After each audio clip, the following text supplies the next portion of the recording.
પવિત્ર અમરનાથ યાત્રા પર ખરાબ હવામાનનું ગ્રહણ લાગ્યું છે। હિમાલયના પહાડી વિસ્તારોમાં મુશળધાર વરસાદની ચેતવણીના પગલે પ્રશાસન દ્વારા જમ્મુથી ઉપડતી અમરનાથ યાત્રાને અસ્થાયી રૂપે સ્થગિત કરવાનો મોટો નિર્ણય લેવામાં આવ્યો છે।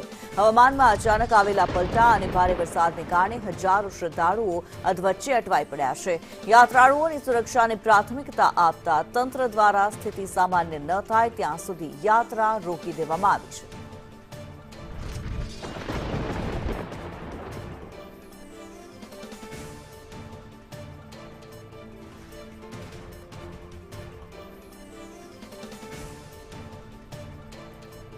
અમરનાથ યાત્રાને અસ્થાયી રૂપથી રોકી દેવામાં આવી છે। વરસાદ અને હવામાનનું જે પલટો જોવા મળી રહ્યો છે તેને કારણે તંત્ર દ્વારા આ મોટો નિર્ણય કરવામાં આવ્યો છે। ખરાબ હવામાનને કારણે અમરનાથ યાત્રા પર અસર થઈ છે અને તેને અસ્થાયી રૂપથી રોકી દેવામાં આવી છે। શ્રદ્ધાળુઓની સુરક્ષાને લઈને નિર્ણય કરવામાં આવ્યો।